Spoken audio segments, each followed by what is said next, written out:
भी दोस्तों ते बजुर्गो, डॉक्टर तहरुल कादरी साहब ने 1400 सालों तो बाद एक किताब लिखी है अल-कौलुल मतीन फी अमरे यजीद लईन। यजीद ने उस किताब दे विच बकायदा तौर पर काफर आख्या, लईन आख्या, शैतान आख्या, लानती आख्या, वो सारा कुछ आख्या है जिहड़ा लोग सुनना नहीं चाहते। डॉक्टर साहब की किताब आने की देर से जनाब उन्होंने बाली बच्चे जिहड़े ने यजीद के जिहड़े बाल सी, यजीद के जिहड़े कूलर कूलर सारे सी वो बाहर निकल आए ने।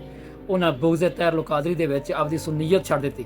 उन्होंने शाने अहले बैत छड्डती, इमाम हुसैन नूं छड्ड दित्ता कि इमाम हुसैन की गल तो करता तहरुल कादरी, असीं इहदी मुखालफत जाना है, असीं इहदे नाल रखने बुग़्ज़, लिहाजा असीं गल करांगे यजीद की।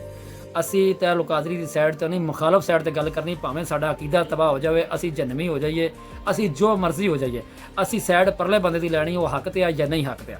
मैं कहना कि शर्म करो, बुग़्ज़ दे विच आके अपने ईमान खराब ना करो। तो असी वाज़े तौर पर तुहानूं पता है कि इमाम हुसैन हक ते सी।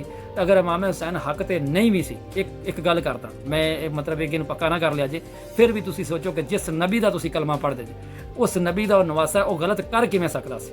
जे यजीद नूं तुसी एडा ही प्यो मान लिया, एडा ही प्यो मनना सी, तो यजीद का काम नहीं सी, हाकम सी वक्त का, वो चल के उस घराने के कोल जांदा, हज़रत इमाम हुसैन के कोल जांदा, जाके आखदा जनाब मैं, मेरा अब्बा मैनूं हुकूमत दे गया, ये हुकूमत तुहाडी है, तो जनाब तुसी आलू अपनी हुकूमत लवो तो तुसी काम करो। यकीन मन अगर यजीद इमाम हुसैन के दर ते जांदा, जाके इन्नी गल करदा, इमाम हुसैन ने किते उहदे कोलों हुकूमत नहीं सी लैनी उन्होंने। लेकिन ए असूल ने, इन्हां असूलों ते चल ते जनाब तुसी, मैनूं जरूरत ही नहीं है, सानूं तो अल्लाह ने जन्नत का सरदार बनाया, असी दुनियादारी नूं की करना है। लेकिन वह कमीना, फासक, फाजर, शराबी, जानी, लानती, वो हज़रत इमाम हुसैन के कोल इस वास्ते नहीं आया कि आपने मैनूं इन्हां कामां तो मना कर देना। हुण पिछे उहदी औलाद उहदा दफा कर रही है, तो ਜਿਹੜੇ ਉਹਦੇ दफा कर रहे हैं, मैं कहना कि अल्लाह ताला क़यामत वाले दिन उन्होंने यजीद के नाल चुके, उन्होंने औलाद जी है वो यजीद की पैरोकार बने, इन्हों भी तकलीफ होवे। ये बुग़्ज़ आले बैत है। हजूर ने फरमाया कि जो बुग़्ज़ आले बैत के मरिया वो काफर मरिया, करी जो करना है। तहरुल कादरी नूं अल्लाह ने इलम की खैरात इन्नी दी है कि तुसीं 100 वारी भी जम के आ जाओ तो तहरुल कादरी का मुकाबला नहीं कर सकते। अल्लाह ताला ने उन्होंने हर मामले दे विच इज्जत दी, पूरी दुनिया डॉक्टर साहब नूं जानदी, उन्हां दी किताबां वड्डे वड्डे अदारियां दे विच पढ़ाईयां जांदियां ने। तुसीं की काम कीता दीन दा, तुसीं लै के उही फिरदे जे कि जनाब वो फलाने ने इदां कहता, फलाने। डॉक्टर साहब ने खुद जिद्दत दित्ती है सारियां चीज़ां नूं। हुण पिछलियां नूं छड्डो ते किताबां भी तुसीं डॉक्टर साहब दियां पढ़दे जे।